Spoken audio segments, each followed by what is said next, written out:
네, 여러분 안녕하십니까. 뉴스와이드 시작하겠습니다. 먼저 두 분과요. 사건 사고 소식부터 살펴보겠습니다. 김유진 아나운서, 양지민 변호사 나오셨습니다. 어서 오십시오. 예. 안녕하세요. 먼저 첫 번째는 사고 소식을 살펴볼 텐데요. 또 한 번요. 밤중에 음주운전 사고가 일어났습니다. 그것도 서울 도심에서 일어났는데 사고 현장이 그야말로 아수라장이 됐습니다. 맞습니다. 어젯밤 서울 종로구 동대문역 사거리에서 한 차량이 횡단보도 앞에 서 있던 두 사람을 덮쳤습니다. 신호를 위반하고 빠른 속도로 진입한 이 차량은요, 두 사람을 치고 인도를 넘어서 공원 언덕길까지 들어선 뒤에야 멈춰 섰는데요. 예. 그만큼 빨랐다는 거죠. 이 사고 충격에 인도와 차도 경계에 세워져 있던 구조물, 볼라드라고 하죠. 이 볼라드가 아예 쓰러져서 뒤로 눕혀진 모습까지 나중에 그러네요. 볼 예. 수가 있었습니다.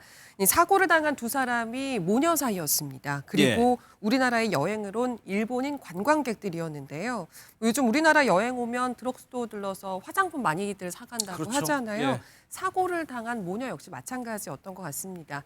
현장에는 모녀가 산 화장품 영수증들이 나뒹굴고 있었다. 이제 그런 것들이 전해지고 있는데 설레는 마음으로 여행을 와서 이런 참변을 당하게 됐으니까 예. 안타까울 따름입니다. 앞서 CCTV 보시에 멀리서 보이긴 하지만은 차량이 급하게 방향을 꺾는 거 보셨죠. 그리고 이 버팀목까지도 순식간에 넘어져 있었습니다.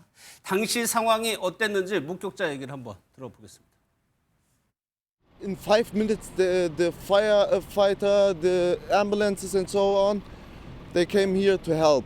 Basically, the one woman who can give us a little response, the other guy flew 10 meters, 50 meters into the bushes, and he wasn't responding at all. 무려 10m 이상을 차에 받쳐가지고 날아갔다는 거예요. 앞서 말씀드린 대로 이 부상을 당한 사람은 모녀지간인데 일본인 관광객이었습니다. 맞습니다. 그러니까 모녀지간에 한국을 찾았다가 저렇게 참변을 당하게 된 상황인데요. 안타깝게도 50대 어머니는 사망을 했고 그리고 30대 딸의 경우에는 경상을 입은 그런 상황입니다.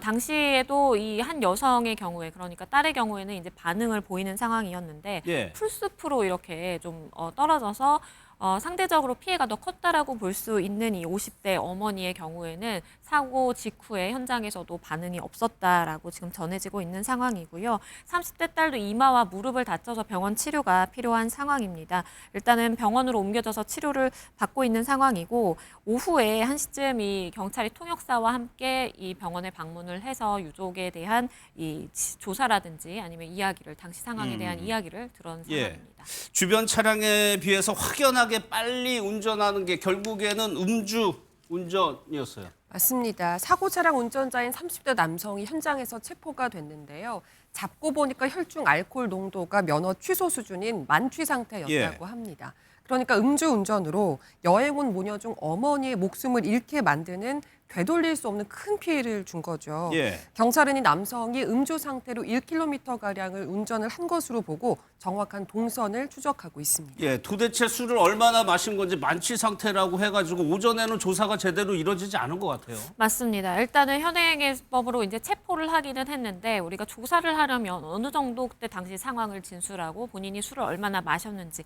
그 상황에 대한 객관적 진술을 담보할 수 있어야만 조사가 진행이 되는 것이거든요. 예. 그런데 당시에 이 가해자 측에서 너무나 술에 취한 상태였기 때문에 변호사 입회 하에 추후에 조사할 예정이다라고 경찰은 밝히기도 했고요. 조사를 진행한 뒤에 구속영장을 신청할 계획이다라고 밝혔습니다. 일반적으로 교통사고로 인해서 누군가가 사망하는 사건이 발생하게 되면 이렇게 구속영장을 신청하는 것이 또 일반적이라고 볼 수가 있기 때문에 수사기관은 그 부분까지 좀 준비를 하고 있는 그런 상황으로 보입니다. 예, 구속이 되겠죠. 일단 신청이 되면. 맞습니다. 그런데 지금 딸은 경상이라고 하지만 어머니는 숨진 상황이에요. 그러니까 결국에는 사망 사고가 난 음주운전 사고가 되는 건데 그러면 처벌이 더 무겁게 내려져야 되겠죠. 그렇습니다. 단순히 이 피해자 측에서 부상을 당한 것과 그리고 사망한 것에 이제 이러한 법정형이라든지 적용하는 법률의 차이가 존재합니다. 일단은 사고 당시에 혈중 알코올 농도가 면허 취소 수준이라고 전해집니다. 이것은 혈중 알코올 농도가 0.08 이상이었다라는 이야기인데요. 애초에 이 두 사람 중에 한 사람이 사망하기 전에는 경찰 측에서는 음주운전 혐의와 그리고 교통사고 처리 특례법상의 치상 혐의로 현행범 체포를 했었거든요. 그런데 병원으로 이송이 됐지만 이 어머니가 사망하게 됨에 따라서 특가법상의 위험운전 치사상 혐의로 전환이 될 가능성이 높고요. 예. 우리가 위험운전 치사상이라고 한다면 어떠한 혈중 알코올 농도가 몇 이상이다라고 딱 정해져 있는 것은 아닌데 판례상으로 보면 0.06에서도 이러한 법률이 적용된 바가 있거든요. 예. 그렇다면 이 취소 수준이라는 0.08 이상이라는 경우에는 충분히 적용될 수 있는 것으로 보이고 법정형 자체가 무기 또는 3년 이상의 징역에 처한다라고 되어 있는 상황이기 때문에 굉장히 중형 선고도 예견되는 그런 상황으로 볼 수 있습니다. 알겠습니다. 다음은 좀 에이펙 후속 소식을 살펴볼 텐데 이재용 회장과 정의성 회장 치맥 회동을 가진 인물이 엔비디아의 젠슨 황 CEO입니다. 그런데 엔비디아가 공식 계정에 한국을 홍보하는 영상을 올렸다고 합니다. 어떤 점을 소개했는지 직접 영상을 좀 보도록 하겠습니다.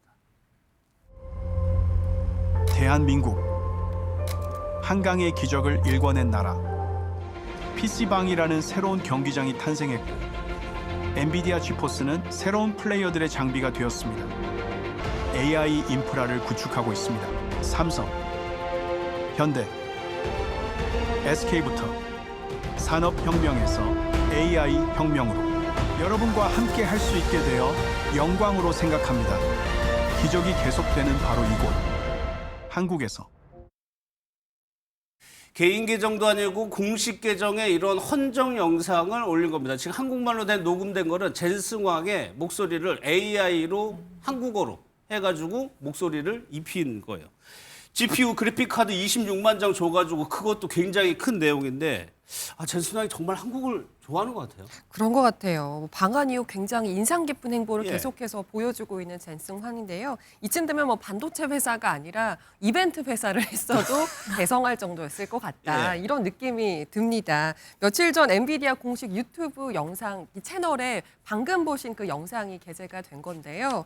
이제 엔비디아가 미국 기업이다 보니까 여기는 영어로 된 영상들만 주로 올라오거든요. 그렇겠죠. 그런데 뭐 영어 영상에 한국어 자막이 들어있는 영상도 아니고 말씀하신 것처럼 나레이션 자체가 한국어인 영상이 지금 한국어로 돼 등장이 있어요. 한 거예요. 네. 그리고 목소리가 젠슨황 CEO, 말씀하신 것처럼 젠슨황의 실제 음성을 바탕으로 AI로 구현해낸 그런 나레이션이었다고 전해집니다. 예. 내용 역시 굉장히 감동적이었는데요. 우리나라에 대해서 한각의 기적을 일궈낸 나라다. 역사상 가장 빠른 산업화를 이뤄냈다. 이렇게 지켜 세웠고요. 한국과 함께할 수 있게 된 영광이다. 기적이 계속되는 이곳이 바로 한국이다. 이런 내용으로 영상이 마무리가 됩니다. 누리꾼들의 반응도 예상할 수 있을 만큼 굉장히 뜨거웠어요. 그렇죠. 과거 한국의 산업화 사진까지 구해가지고 이렇게요. 이런 사진들을 영상에 더 넣어가지고 직접 엔딩왕이 얘기하는 것처럼 한국말로 미국 회사에서 헌정 영상이 올라왔다는 점입니다. 특히나 여기서 주목할 만한 점은 젠슨왕은 PC방, 한국의 PC방을 굉장히 자주 언급을 했습니다. 한국에 왔을 때도 그 부분을 언급을 했었죠. 한번 직접 들어보겠습니다. GeForce and Korea grew up together. NVIDIA GeForce made you a champion. Without PC gaming, without PC bungs, without esports, there is no NVIDIA today. 우리는 흔히 게임방이라고도 부르는데 그 게임만 하는 줄 알았더니 이제는 해외에서는 e스포츠라고 불리고 있는 거예요. 여기가 이제 PC방을 필두로 해가지고 확산이 됐다는 건데 젠슨왕이 이 PC방을 유독 많이 언급하고 있습니다. 그렇습니다. 앞서 보신 영상에서도 한국에 PC방이 없었다면 엔비디아도 없었을 것이다. 이 정도로 이제 정말 PC방에 대한 애정을 보여줬는데 젠슨왕과 이 한국의 인연에 대해서는 PC방이 없이는 설명할 수 없다라는 이야기가 나올 정도로 당시에 1990년대 중반에 젠슨왕 CEO가 이 창업을 할 당시였는데 한국에 오면 꼭 들르는 곳이 있었다라고 합니다. 아 그때부터요? 네, 꼭 들르는 용산 전자상가에 꼭 불러가지고 전자상가? 그렇습니다. 이때 당시에 이제 PC방에 공급되는 이 PC를 조립하는 곳이 바로 이제 전자상가였는데 거기에 가서 이제 영업을 뛰었다라고 해요. GPU 우리 거 좀 넣어달라라고 하면서 이렇게 영업을 적극적으로 했던 용산 전자상가에 그렇습니다. 가서요? 그렇기 때문에 당시에 PC방 문화라든지 아니면 전자상가를 딱 떠올리면 본인의 이제 과거 창업하던 그 초창기 시절이 생각나다 보니까 더욱 이렇게 애정을 담아서 좀 생각을 하고 이렇게 표현을 하고 있는 것으로 보이고요. 예. 예. 그러다 보니까 한국의 PC방 나 너무 고맙다 이런 이야기를 자주 한다고 합니다. 예, 사실 PC방 게임방 하면은 부정적인 이미지도 조금 있는데 이게 다른 측면에서 이렇게 볼 수도 있는 겁니다. 또 한 명이요. 그러니까 젠슨 왕 딸하고 아들이 있는 것 같아요. 근데 딸이 이번에 여러 가지 행사에 참여를 한 것 같습니다. 그 영상, 대통령까지 만났다고 하는데 영상 한번 보겠습니다. 따님이라고. Indeed. 사람들이 있는데 너무 젊으세요. Not bad, right? She's 34 years old. 34살입니다. 비밀, 우리나라의 그 비밀인데. Is that right? Oh my goodness. I made it up. 어제는 치킨집에서 치킨 드시는 것도 저희가 온 국민이 함께 지켜봤습니다. 더군다나 골든벨까지. And I heard you is my Chimek brothers. 불관계도 20년이 넘어 친구 관계고 어저께 말씀하신 대로 같이 치맥했고요. 생전 처음으로 젠슨이 시켜서 골든벨도 울렸습니다. 저도 그 자리에 있었어야 되는데. All of you heard it here. Mr. President will join us next time. 뭐 국내도 그렇고 해외에서도 굉장한 화제였죠. 그 깐부 회동을 기획한 사람이 그러니까 딸 메디슨 황 딸이 그 행사를 기획했다는 거죠. 그렇습니다. 만남 장소를 깐부 치킨으로 정한 것도 또 만남의 컨셉을 AI 깐부로 정한 것도 모두 딸인 메디슨 황의 결정이었다고 예. 전해지고 있습니다. 오징어 게임의 깐부라는 옛 은어지만 나오잖아요. 이게 그렇죠. 진짜 친구, 뭐 막역한 사이 이런 거를 뜻하는 말인데 이 깐부를 타겟팅을 해서 이 만남의 장소와 성격을 기획해냈다. 이제 이런 설명을 하고 있습니다. 메디슨 화는 이걸 위해서 한 달 전에 한국을 먼저 찾아서 한달 삼청동에 전에요? 있는 해당 치킨집을 찾아가서 이곳에서 만나기로 선점을 해뒀다고 전해지고 있더라고요. 뿐만 아니라 젠슨 황 CEO가 이재용 또 정의선 회장에게 고급 위스키 선물했잖아요. 그렇죠. 이 예. 위스키를 준비한 것도 딸의 작품이라고 어. 전해집니다. 예. 앞서서 영상으로 보신 것처럼 젠슨 황은 이재명 대통령 접견 때 딸을 데려가서 직접 소개를 하기도 했는데요. 이렇게 메디슨 황은 이번 방한뿐만이 아니라 젠슨 황의 전 세계 주요 강연이나 일정을 동행하면서 함께 일정을 소화하고 있다고 전해지고 예. 있습니다. 그냥 딸이어서 데려간 건 아닌 것 같고 엔비디아에서 어떤 일을 같이 하고 있는 것 같습니다. 아들도 같이 일을 하고 있다고 하는데 오히려 아들보다 이 딸 메디슨 황을 더 세계가 주목하고 있어요. 맞습니다. 이력도 굉장히 좀 화려하기도 하고 그리고 저런 이제 기획을 굉장히 잘하는 기획력이 인정받기 때문에 그런 것 같은데요. 이 딸의 경우에는 미국의 유명 요리 학교를 졸업을 했습니다. 그리고 실제 이제 요리의 어떤 그 절차들을 밟으면서 실력을 쌓았고 2015년부터 4년 동안 루이비통에서도 근무를 한 이력도 있습니다. 그 이후에 2020년에 굉장히 좀 비교적 늦게 엔비디아에 입사를 했다라고 볼 수도 있겠는데 그 이후에 정말 초고속 승진을 하면서 현재 시니어 디렉터 직급을 달고 있는 상황이라고 하고요. 예. 친오빠 스펜서 황도 같은 엔비디아에서 물론 근무를 하고 있는데 오빠보다 더 높은 직급이라고 아, 그래요? 합니다. 물론 오빠가 이제 2년 뒤에 입사를 했기 때문에 그 차이도 있는 것으로 보이는데 그럼에도 불구하고 이런 뛰어난 기획력이라든지 능력을 인정받아서 이렇게 시니어 디렉터를 잘 수행하고 있는 것으로 보이고 워낙 이제 젠슨 황이 대만에서 유명한 이제 국민적인 스타라고 볼 수 있는데 딸도 이미 굉장히 유명하다라고 하고요. 이번 이제 행사를 통해서 우리나라에서도 또 유명세를 끌지 않을까 싶습니다. 예, 오빠가 조금 늦게 입사를 했지만은 오빠보다는 높은 직급이다. 이거는 좀 능력을 인정받고 있는 것 같아요. 또 하나 이재용 회장과 관련한 얘기도 에이펙 후속 좀 얘기들이 들려오고 있는데 카페를 갔나 봐요. 그런데 카페 직원에게 용돈을 줬다면서요. 맞습니다. 에이펙 기간에 경주에 있는 한 리조트 커피숍의 직원 한 사람이 SNS에 글을 올리게 되면서 이런 사연이 지금 세상에 알려지게 됐는데요. 예. 이 직원이 지나가는 이재용 회장에게 커피 한 잔을 건넸대요. 그랬더니 이재용 회장이 고맙다고 인사를 하고 지나가는 것 같았는데 다시 돌아와서 바지 주머니에서 뭘 꺼내줬다는 거예요. 바로 5만 원짜리 지폐 한 장이었다고 합니다. 이 해당 직원은 SNS에 멋지고 잘생기고 젠틀하게까지 한 회장님이라면서 주신 용돈은 액자에 넣어서 갑오로 물려주겠다. 이제 이런 후일담을 갑오로. 전하기도 했는데요. 이렇게 친근하게 주머니에서 돈을 꺼내서 준 이재용 회장에 대해서 이 직원은 예. 뭐 회장이라기보다 그냥 서민 아저씨 같았다 이렇게 이야기를 했다고 하더라고요. 근데 오히려 저는 좀 다르게 생각을 했거든요. 어떻게? 뭐 일반 서민 아저씨면 주머니에 5만 원짜리 안 들어있잖아요.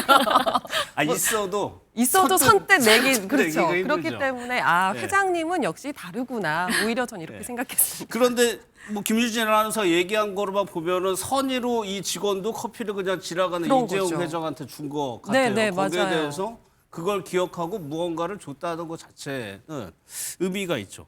그러니까 이런 행보들이 이재용 회장이 그동안에 조금 뭐 저기 하다 대중과의 모습을 많이 나타나다 보니까 온라인에서 이재용 회장의 뭐 밈? 이런 게 있어요? 맞습니다. 바로 갤럭시 쓰시나요? 라는 이제 질문이 하나의 밈처럼 떠돌아다니는데요. 예. 이재용 회장이 이제 시민들을 만나게 되면 농담 삼아서 여기 아이폰이 좀 너무 많이 보이네요. 아니면 갤럭시 폰 혹시 쓰시나요? 이렇게 물어보는 경우가 굉장히 많다고 합니다. 그러다 예. 보니까 이게 하나의 밈처럼 좀 탄생을 했고 그러다 보니까 앞서 설명해 주신 그 커피집에서 일하는 그 카페에서 일하는 직원분이 글을 올렸을 때 댓글에도 혹시 갤럭시 폰 쓰시나요? 라는 이제 글이 올라왔고 이 예. 직원이 진짜인지는 모르지만 당연히 저는 삼성폰만 씁니다 라고 하면서 이렇게 화답을 좀 주고받는 그게 하나의 예. 인터넷상의 좀 밈이 됐습니다. 예. 앞서 그 공개 장소에서 이렇게 자기를 찍는 카메라들이 있는 거 보고 왜 이렇게 아이폰이 많냐, 갤럭시가 왜 없냐 이런 얘기를 해가지고 그 이후로 이게 좀 화제가 되고 있는 것 같습니다. 다음 소식은 가수 성시경 씨 관련한 소식인데 큰 충격에 빠질만 한 것 같습니다. 누군가 배신을 한 거예요. 다름 아닌 함께 일하던 매니저로부터 배신을 당했다고 합니다. 성시경 씨 소속사는 해당 매니저가 신뢰를 저버리는 행위를 했다면서 현재 퇴사 조치까지 완료됐다는 사실을 밝혔습니다. 해당 매니저는 성시경 씨뿐만 아니라 성시경 씨와 관련된 외주 업체 또 관계자들에게까지 금전적인 피해를 준 것으로 알려지고 있는데요. 내부 조사 결과 사안의 심각성을 인지한 소속사가 즉각 대처에 나섰고 결국 매니저는 소속사를 떠났다고 전해지고 있습니다. 예, 그러면은 성시경 씨나 소속사 측에서 피해를 봤을 것 같은데 얼마나 봤다고 그럽니까? 일단 정확한 피해액을 공개하고 있지는 않은 상황입니다. 그런데 이제 성시경 씨의 매니저라는 것을 외주 업체라든지 이제 관계자들은 사실 다 알고 있는 상황이고 그 자체가 어떻게 보면 좀 명함으로써 성시경 씨가 이렇게 했다 내지는 성시경 씨의 지시를 받고 하는 것이다라는 이야기를 충분히 할 수 있었기 때문에 여러 가지 좀 업무상 또 이제 금전적으로 얽히게 되는 일들이 좀 많았다라는 좀 생각이 들고요. 예. 일단 규모는 상당하다라고 전해지고는 있는 상황인데 정확한 액수는 공개되지 않고 있고 뒤늦게 이러한 사실을 좀 인지하다 보니까 해당 매니저와 즉시 업무 종료를 하고 아마도 이 피해자라고 볼 수 있는 그러니까 금전적으로 얽혀있는 다양한 관계들에 대해서 좀 해결을 해야 되는 작업이 좀 남아있지 않을까라는 좀 생각이 듭니다. 예, 물질적인 피해도 그렇지만 좀 이런 지인의 배신의 정신적인 충격? 근데 성시경 씨는 더 그럴 수밖에 없는 상황이라면서요. 맞습니다. 해당 매니저가 무려 10년 넘게 10년. 성시경 씨와 동고동락한 예. 사이이기 때문입니다. 이 매니저는 성시경 씨의 모든 스케줄 전반 그리고 모든 실무를 담당해 왔던 사람인데요. 심지어 이전 소속사에서 지금 회사로 옮겨올 때 같이 옮겨올 정도로 굉장히 끈끈했던 사이라고 알려지고 있습니다. 예. 뭐 그렇다 보니까 성시경 씨 입장에서는 충격과 배신감이 그만큼 더 클 수밖에 없지 않을까 생각됩니다. 예, 나이를 먹고도 이런 배신이 쉽지 않죠. 그러면 이렇게 성시경 씨 그래도 활동은 계속 해야 될 것 같은데 활동에는 뭐 지장이 없을까요? 일단은 성시경 씨가 본인의 유튜브 채널을 통해서 이번 주에도 유튜브 영상 뭐 2개 올리겠다라고 지금 이야기를 하고 있는 상황이에요. 그래서 예. 본인이 아직은 뭐 또한 뭐 공식적으로 내가 좀 쉬겠다 뭐 이런 이야기를 전혀 나오고 있지 않은 상황이고 오히려 지금 팬들과 약속이라고 볼 수 있는 유튜브를 이렇게 업로드하는 정기적으로 지켜야 되는 그 스케줄에 대해서는 차질 없이 좀 운영하겠다라고 하는 입장으로 보입니다. 예, 매니저와 연예인의 관계가 참 특수한 관계죠. 그래서 그럴까요? 이런 배신당하는 사례가 연예인들이 왕왕 있어요. 맞습니다. 지난 8월 방송인 안선영 씨도 본인이 가까운 지인으로부터 이 피해를 상처를 입은 그러한 이야기를 전했습니다. 자신을 배반한 직원으로부터 수억 원의 횡령 피해를 당했다. 그래서 법적인 대응 중이다라고 밝히기도 했고요. 같이 4년을 일했는데 3년 7개월을 나를 속였더라라고 하면서 감정적으로 굉장히 토로했던 일도 있었습니다. 예. 그리고 추성훈 씨 역시도요. 형 동생 사이로 알고 지냈던 10년지기 형이 있는데 본인이 데뷔를 하고 6년 동안에 번 돈을 모두 다 그 형이 가져갔다라고 예. 합니다. 그래서 어머니께 집 한 채 해드리려고 나중에 통장을 확인했는데 20만 원밖에 없었다라면서 당시에 굉장히 힘들었다라는 심경을 전하기도 했습니다. 예, 연예인들이 이런 수익 관리가 힘들기 때문에 매니저에게 다 맡기다 보면은 이런 사고도 벌어져. 그런데 우리나라만 그런 게 아니고 실제로 오타니 선수 같은 경우에는 통역사가 문제가 있었죠. 맞습니다. 뉴스에 나올 정도였죠. 이 오타니 선수는 7년간 자신의 통역과 매니저 업무를 맡았던 이 해당 통역사에게 무려 246억 원이나 되는 큰 금전적인 피해를 입었습니다. 해당 통역사는 불법 스포츠 도박에 빠져서 거액의 빚을 지게 됐고 이 빚을 갚으려고 오타니 선수의 계좌에 손을 댄 거죠. 근데 이게 남의 돈을 빚 갚는 데만 쓴 게 아니고 자기 치과 치료 받는 데만 8천만 원 정도의 돈을 뺏어 쓰고 예. 또 야구 카드 사는데 4억 6천만 원 상당의 돈을 쓰기도 했다고 전해지고 있습니다. 결국 이 통역사는 법원에서 징역 4년 9개월의 징역형과 함께 예. 오타니 선수에게 배상금을 지급하라는 명령까지 받게 됐습니다. 예. 그럼 양 변호사 이런 스포츠 스타나 연예인들에게 이런 일들이 벌어지는 이유가 뭘까요? 일단은 이렇게 뭐 금전적으로 내가 믿었는데 갈치를 당하는, 편취를 당하는 걸 법적으로는 사기로 결국 볼 수가 있겠는데요. 예. 사기의 경우에는 내가 어떠한 사람과 인연을 오랫동안 맺게 되면서 신뢰관계가 형성이 되면 기망이 더 용이한 점이 사실 있습니다. 그렇죠. 그렇기 예. 때문에 믿었던 사람에게 이렇게 배신을 당하면서 금전적인 피해도 입는 사기 사건은 굉장히 빈번하다라고 볼 수가 있겠고요. 다만 연예인이라는 직종의 또 특성상 워낙 믿고 맡기는 한 사람, 누군가가 늘 존재하다 보니까 그 사람이 정말 배신을 해버리면 큰 손해를 입게 되게 마련으로 보입니다. 알겠습니다. 두 분과는 여기서 마무리하고요. 이제 특검 재판 소식 살펴볼 텐데 좀 새로운 내용도 좀 들어와 있는 것 같습니다. 영상을 좀 먼저 보겠습니다.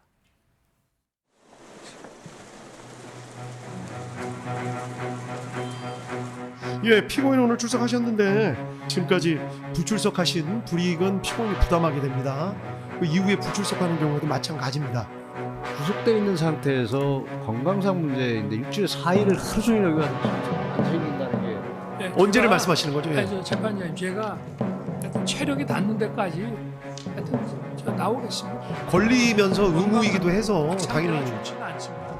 그러면 전 세계로 중계 방송이 되는데 그 국회 본회의장에 저 특수부대가 들어가서 의원을 끄집어내고 이러면은 그거 진짜 아무리 무슨 독재자라 그래도 그거 성하겠습니까? 만약에 김종인 전 장관이 야 이번 비상계엄이 정말로 들어가서 경고하고 시민보호하고 쩔게 하고 빨리 빠질 거야 라고 그런 얘기를 정말 했다고 공론의 자리에서 그 얘기를 꺼냈다면 군복을 입고 있는 사람이 아니 그럼 거기에 군이 왜 들어갑니까? 그냥 경찰 넣으면 되지 왜 그렇게 됩니까? 네, 네 분과 살펴보도록 하겠습니다. 김종욱 전 민주연구원 부원장, 이승훈 민주당 전 전략기획 부위원장, 최경철 매일신문 편집위원, 정광재 전 국민의힘 대변인 나오셨습니다. 어서 오십시오. 안녕하세요. 오늘도 윤석열 전 대통령이 재판에 출석했고 곽종근 전 사령관이 증인으로 나온 상황입니다. 그런데 여기서요. 곽종근 전 사령관이 어떤 얘기를 했냐면 윤석열 전 대통령이 계엄 선포 전에 한동훈 전 대표를 잡아와라. 총으로 쏴서라도 죽이겠다고 말했다라고 얘기를 했습니다. 이때가 언제냐면 그러니까 곽종근 전 사령관의 말입니다. 10월 1일 날 한남동 대통령 관저에서 모임이 있었다고 합니다. 모임이 있었는데 이 자리에서 윤 전 대통령이 이렇게 얘기를 했다는 겁니다. 한동훈을 잡아라. 총을 쏴서 죽이겠다고 말했다는 걸 들었다. 이 얘기를 곽종근 전 사령관이 오늘 재판에서 증언을 했습니다. 여러 가지 좀 따져볼 대목이 있는 것 같은데 그동안에 한동훈 전 대표 체포 대상 명단에 있느냐 없느냐 가지고 논란이 있었다가 이 정도 얘기를 한 거면은 일단 계엄과 연관지고 생각해 보면 한동훈 전 대표를 이른바 그 수거 대상 거기에는 수거 확실히 대상. 좀 들어가 있는 것 같아요. 그래서 이제 저희가 이제 가장 의구심을 가졌던 게 뭐냐면 예. 아니 비상계엄을 해놓고 왜 국민의힘의 당 대표가 그랬죠. 예. 체포 대상 명단에 있는 거냐.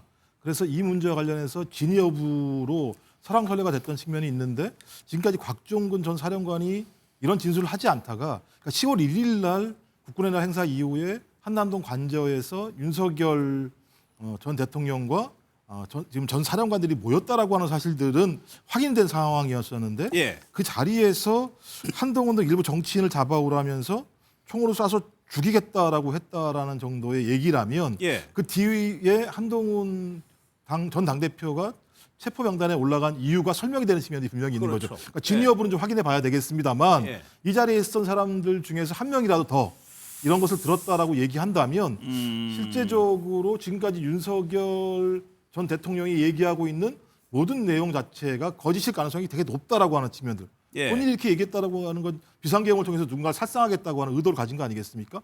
그럼 누군가 살상하겠다고 얘기하는 건 내란의 목적이 명확한 측면이 있기 때문에 그 포인트도 있어요. 총으로 쏴서라도 죽이겠다고 말한 거니까 실제로 계엄이 일어났을 때 뭐 질서 유지 뭐 이런 얘기 했으니까. 그렇죠. 근데 예. 질서 유지의 차원이 아니라 권력을 장악해서 독재로 가기 위해서 자기의 정적들을 제거하거나 자기가 싫어했던 정치인들, 자기를 앞을 가로막았던 정치인들은 죽일 수도 있다라는 얘기를 한 측면이 있기 때문에 예.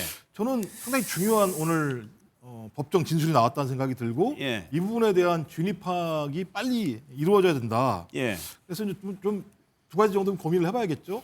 곽종근 전 사령관이 왜 지금까지 얘기를 안 하다가 오늘 재판정에서 이런 그렇죠. 진술을 그 했는지 부분도 좀 의문이 드네요. 예, 이걸 좀 예. 확인할 필요가 있을 것 같고 이게 어찌 보면 진실이라고 얘기한다면 저도 지금까지는 전직 대통령에 대한 예우 차원에서 이런 얘기를 들었음에도 불구하고 절대 법정 진술로는 하지 않았다라고 저희가 추정해 볼 수도 있고 예. 또 이 상황에서 본인이 없는 말을 지어서 진술하는 것 자체가 법정에서 본인이 위증이 되는 거 아니겠습니까? 예. 전 이런 측면에서는 이 부분의 오늘 발언이 상당히 핵폭탄 같은 급의 발언일 네. 가능성이 매우 높다라는 생각이 듭니다. 그러니까 이게 다뤄볼 내용이 굉장히 많은데 일단은 요 한동훈 전 대표에 집중을 해볼게요. 그럼 최 의원님, 이 증언이 맞다고 하면 윤 전 대통령은 물론 갈등이 있었어요. 한동훈 전 대표하고 작년 초부터. 이렇게까지 갈등이 처음에 했었나요? 뭐 감정이 격해져서 저런 말을 했을 가능성이 있기는 한데 예. 그러나 저 말이 농담이었는지 아니면 뭐 시중에 이런 말도 있다는 전언을 한 것인지 그것은 뭐 곽종근 전 사령관이 잘못 받아들였을 수도 있죠. 그렇기 때문에 곽종근 전 사령관의 저 증언이 굉장히 신빙성이 있고 구체성이 있으려면 예. 계엄 선포 직후에 윤 대통령과 여러 차례 통화를 했다고 했지 않습니까? 예. 그 과정에서 저 말이 나왔다면 그게 굉장히 좀 신빙성이 있다고 보는데 10월 1일 날 국군의 날 행사 이후에 어떤 만찬이나 뭐 어떤 식사 자리에서 저런 것이 나왔다면 저것은 뭐 굉장히 공식적인 발언이었다기보다는 제 생각에는 조금 흘려가는 발언이었다가 예. 아니면 뭐 농담일 가능성도 있기 때문에 저 발언을 너무 좀 신빙성 있게 무게감 있게 받아들이기에는 조금 객관성이 부족한 것 아닌가. 예. 물론 저 말을 했다면 굉장히 문제될 소지가 있고 저것이 계엄을 촉발한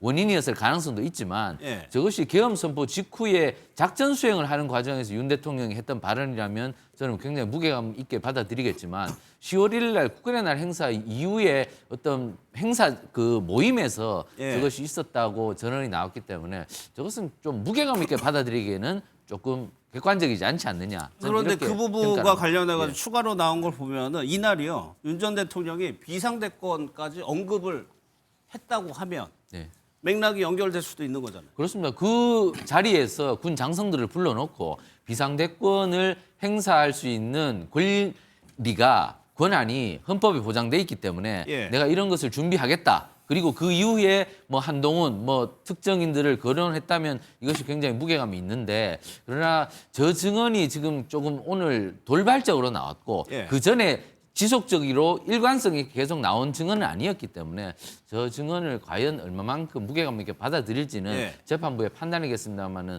제 생각에는 저게 오늘 좀 돌출적으로 나온 정황을 본다면 윤 대통령이 곽종근 전 특수전 사령관이 나온 재판에는 자꾸 꼬박꼬박 나오고 있어요. 그렇죠. 그래서 자꾸 반박을 하고 있어요. 예. 그래서 감정적으로 좀 격해 있는 상황에서 저 증언이 나오지 않았나 저는 이렇게 보는데 어찌됐건 예. 좀 객관적이지는 않다. 저는 이렇게 평가를 합니다. 증언의 신빙성을 쉽게 따져볼 수 있는 게 이 모임에 군인들이 무려 20여 명 정도가 같이 참석을 했다고 하면은 저 진위험을 따지면 같이 동석한 사람들 조사해 보면 되는 거 아닌가요? 그렇기도 하죠. 근데 다만 20명이 다 모였을 때 저 얘기를 했을 수도 있고요. 뭐 방첩사령관, 특전사령관 등 김용현 전 장관 등 일부만. 일부 그 4명 정도가 있지 않습니까? 그래서 관저에서 식사했다는 얘기들이 많이 있었고 저는 대충 예상이 됐던 부분이에요.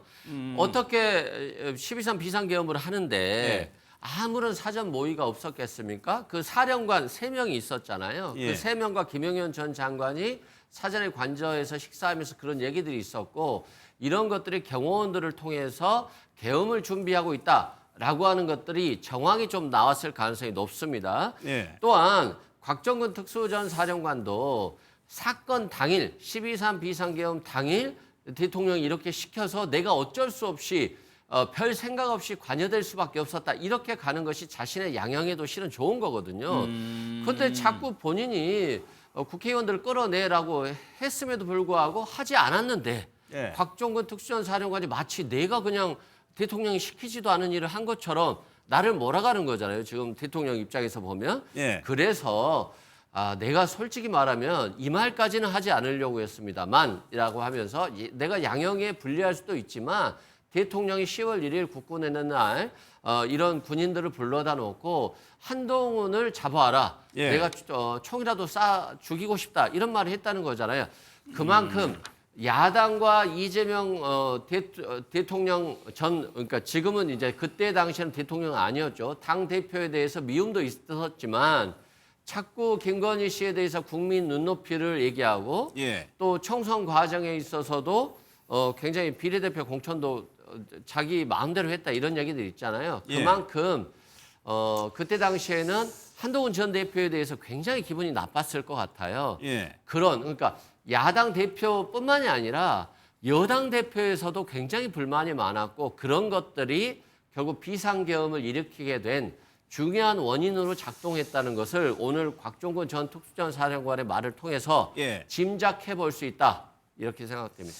상황이 이렇게 된 것 같네요. 그러니까 곽종근 전 사령관이 오늘 출석을 해서 비상대권이라는 말을 들었다는 얘기를 한 겁니다. 그러니까 윤 전 대통령이 아니 그날 저녁에 수고하라고 뭐 국군의 날이니까 군인들 생일이니까 술이 여러 잔 오고 갔다는 거예요. 그래서 굉장히 술을 많이 마셨다는 겁니다. 그러면서 그때 그렇게 무슨 시국을 얘기할 자리가 아니었다라고 어이없다는 듯이 웃었다는 거예요. 그러니까 곽종근 전 사령관이 이 얘기까지는 안 하려고 했는데 하면서 한동훈 전 대표 얘기를 했다는 겁니다. 정광재 대표님, 이 느끼기엔 좀 다른 측면도 있을 것 같고요.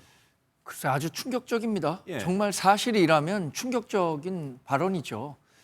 지난해 10월 1일을 돌이켜 보면 지난해 7월 23일에 한동훈 전 대표가 63% 얻어서 당 대표가 됩니다. 예.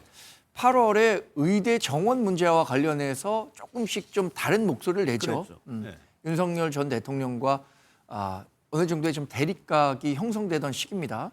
10월로 들어서면서 이제 김건희 여사와 관련한 이슈들이 본격적으로 불거지기 시작하는데 그래서 제가 이 캘린더를 보니까 지난해 10월 21일 날 윤석열 전 대통령과 한동훈 전 대표가 1대1로 만나요. 그게 대통령실에 10월 가서 21일? 21일. 네. 그러면 10월 1일이면 이거보다도 벌써 20일 20일 전인데 전이네요.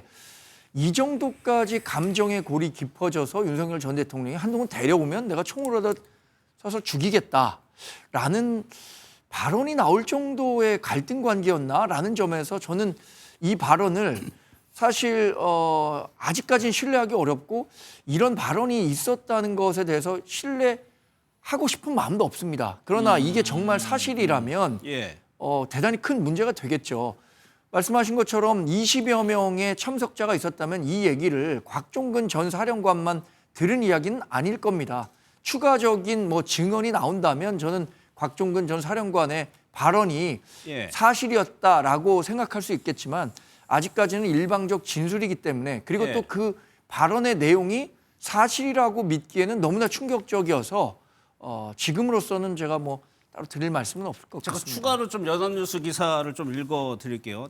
그래서 차마 그 말씀을 안 드렸는데 하면서 곽종근 전 사령관이 얘기를 했다는 거예요.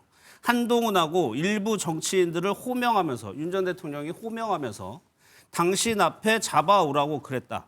그리고 당신이 총으로 쏴서라도 죽이겠다고 했다. 그러니까 정말 다른 정치인들 포함 있고 한동훈 전 대표도 여기에 지명을 했다는 얘기예요. 뭐 아마 이 얘기를 하는 것은 곽종근 전 사령관이 윤석열 전 대통령이 비상대권이라는 계엄과 관련해서 이미 꽤 오래전서부터 예. 준비를 했었다라는 데 대한 신빙성을 높이기 위해서 한 발언이라고 생각합니다.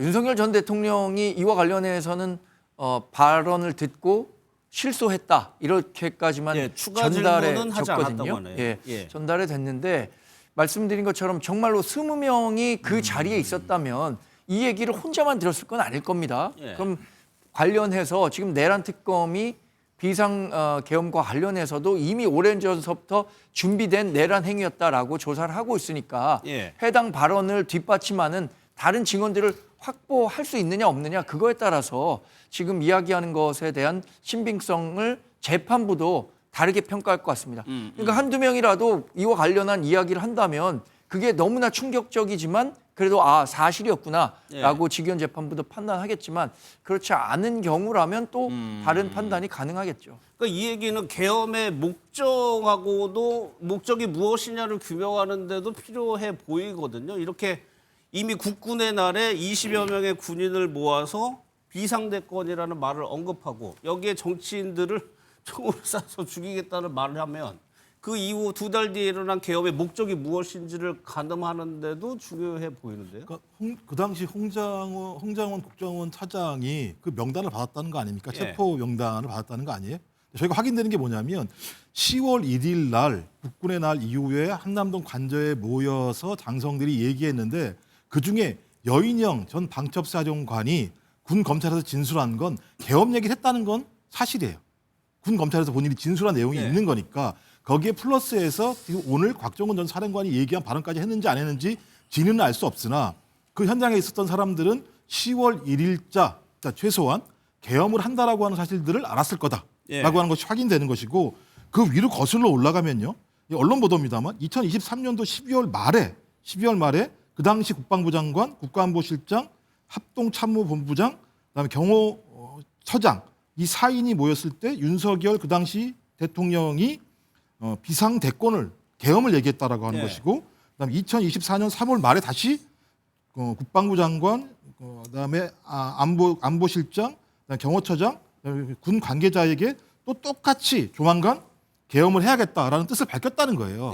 그렇다면 이 얘기는 오랫동안 생각을 해왔던 거고 10월 1일 날 국군의 날이라고 하는 군 행사를 하고 난 이후에 계엄을 충암고 후배인 여인영 전 방첩사령관이 직접적으로 그 자리에서 얘기를 했다면 저는 그 계엄을 하는 목적이 무엇인가에 대한 설명을 윤석열이 하지 않았을까? 저는 분명히 했을 거라 생각이 들고 그 한 내용 중에서 자기의 정적을 제거하거나 또는 내부의 같은 편이라고 하더라도 자기의 말을 듣지 않는 사람을 어떤 형태로든지 수거하거나 제거하겠다라고 하는 표현이 여기에 나타났다라고 하는 측면에서는 뭐 진위 여부는 최종적으로 나중에 판단해 봐야 되겠습니다만 상당히 신빙성이 있고 여기에 사인의 사령관 말고도 그 외에 장성들이 있었다고 얘기하니 그 사람들 참고인 조사를 하든 피의자 조사를 하든 조사를 통해서 그 내용들을 확인하면 좀 뭐 명백히 밝혀질 내용이 아닐까 생각을 합니다. 사실 저희가 오늘 그 뭐 끌어내라고 한 사람이 요원이냐 의원이냐 그 얘기하려고 했는데 지금 그 상황이 아니고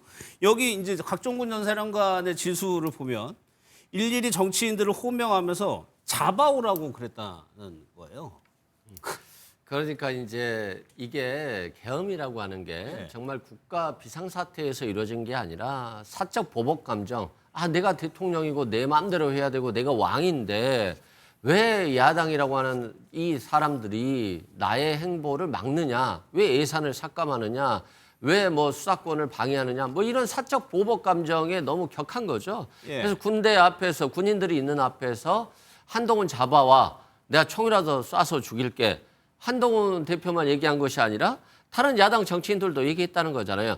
이게 결국에는 계엄에 대한 빌드업입니다. 군인들 데려다 놓고 나 지금 며칠 날 계엄할 거야. 너희들 다 준비하고 총은 어떻게 준비하고 이런 것들을 구체적으로 대통령이 얘기할 수는 없잖아요. 그럼 군기 잡기를 하는 거죠. 지금은 비상사태고 계엄을 해야 될 상황이다라고 하면서 격노를 하고 뒤에서는 김용현 전 장관이 조용히 불러다가 예. 이 특전사, 방첩사, 수방사 계엄을 막 준비할 수 있는 중요 지휘부들을 데려다 놓고 구체적으로 계획을 짰겠죠.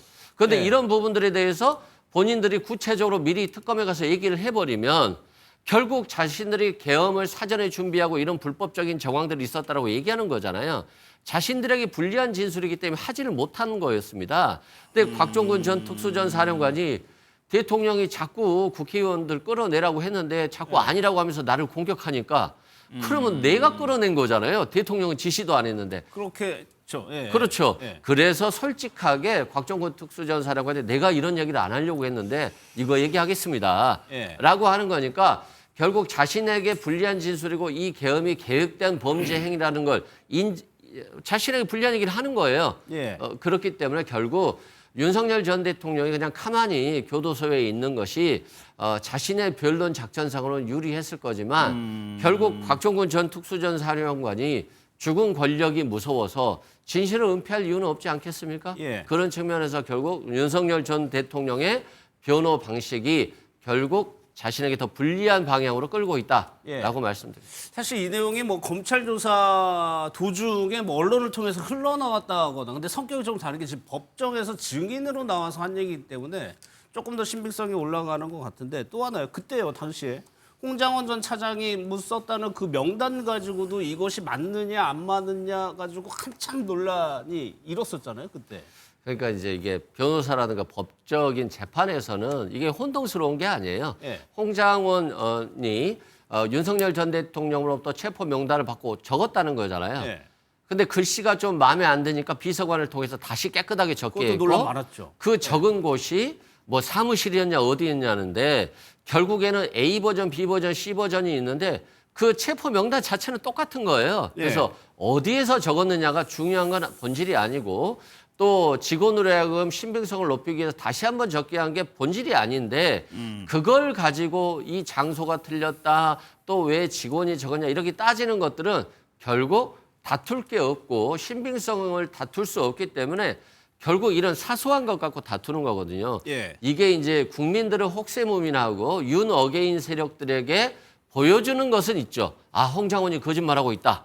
이렇게 보여줄 수 있지만 판사를 속일 수 있는 부분은 전혀 아니거든요. 예. 그렇기 때문에 결국 법정에서는 의미 없지만 정치적으로만 자꾸 이걸 국민들을 좀 속여서 윤 어게인 세력들을 자극시키려고 하는 것뿐이지 결국 윤석열 전 대통령의 변호 전략은 뭐 진실을 은폐하는 정도 수준이다라고 생각됩니다. 정관제도 이렇게 되면은 뭐 물론 진위 여부를 따져봐야 된다고 말씀하셨죠. 이 정도 되면 한동훈 전 대표하고 윤석열 전 대통령이 이제 돌아올 수 없는 강을 건너는 형국 아닙니까? 이미 돌아올 수 없는 강은 건넜다고 봐야겠죠. 계엄이 있었던 시점부터 당시에 홍장원 메모에 등장했었던 것을 한동훈 전 대표가 계엄 이후에 윤석열 전 대통령을 찾아가서 자신을 왜 체포하려고 했느냐라는 질문을 했었고 만약에 체포하려고 했다면 포고령 위반 때문이었겠지라는 답변을 얻었습니다. 그때서부터 저는 뭐 이미 돌아올 수 없는 강을 건넜다고 생각하는데 지금 이 발언과 관련해서는요.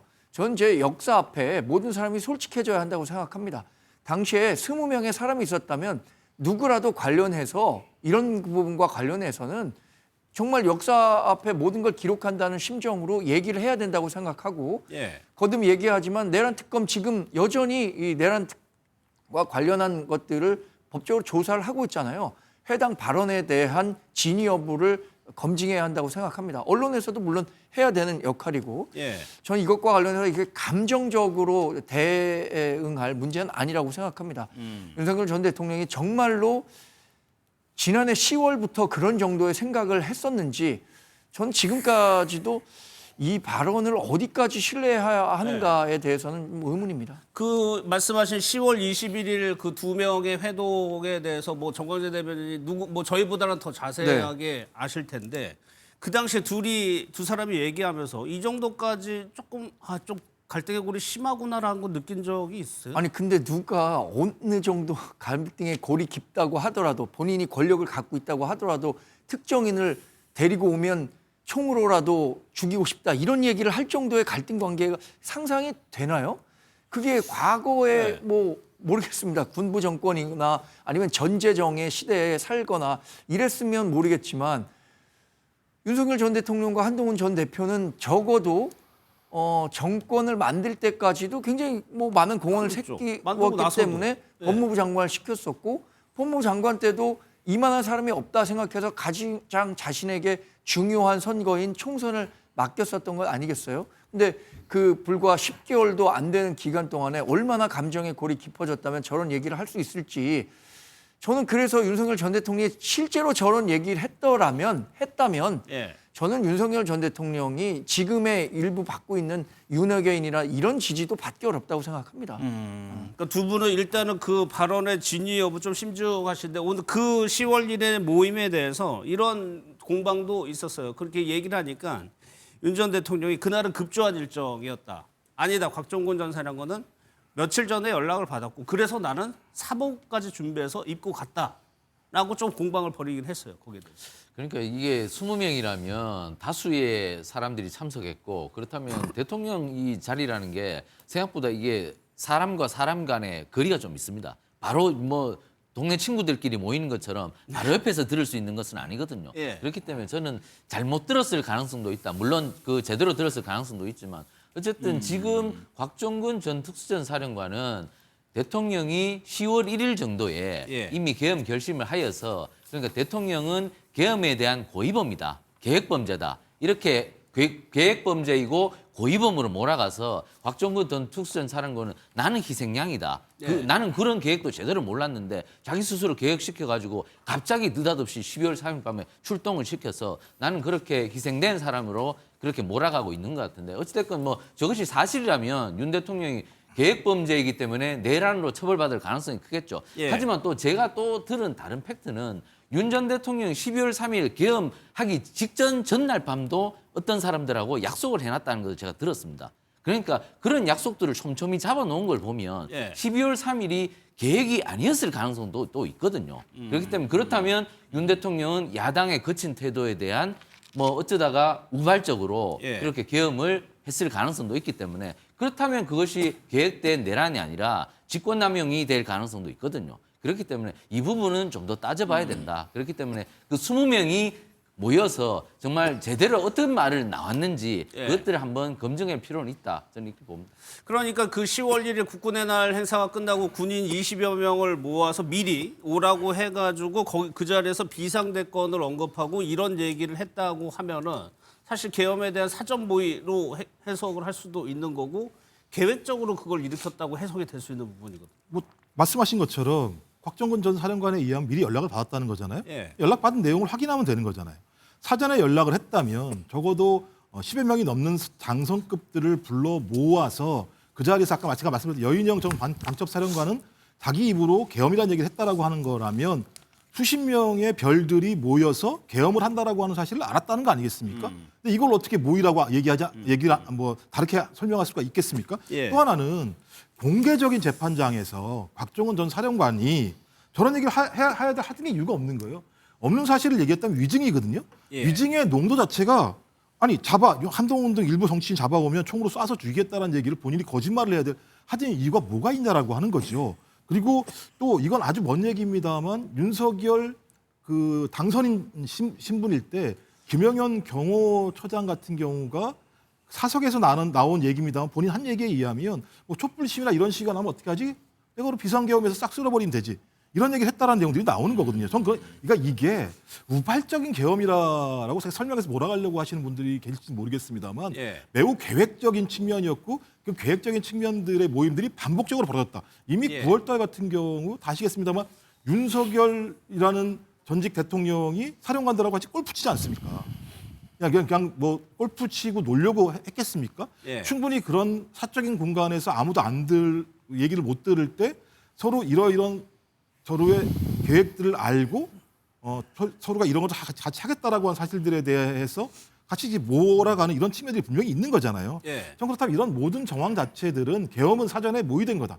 사전에 모의가 됐고 모의된 과정에서 왜 그런 동기가 있었는가. 지금까지 계엄의 동기를 잘 확인하지 못했던 측면이 있는 건데 이렇다면 이건 본인의 적의, 그러니까 본인의 반대하는 자, 정적을 제거하려는 목적이구나라고 하는 부분과 관련해서 계엄의 목적 부분이 이제 나오기 시작했다는 측면에서는 예. 저는 내란 재판 수사가 한 단계 진전되는 중요한 또 계기가 오늘 곽종근 전 사령관의 발언이 아닐까 생각이 들기도 합니다. 예. 그 명단에 한동훈이라는 이름이 왜 들어가 있었을까 좀 의문이 남았는데 저 진술이 맞다고 하면은 글쎄요, 어느 정도 풀리는 것 같기도 한데 또 하나 들으면은 왜 그렇게 미워했을까라는 생각도 들게 됩니다.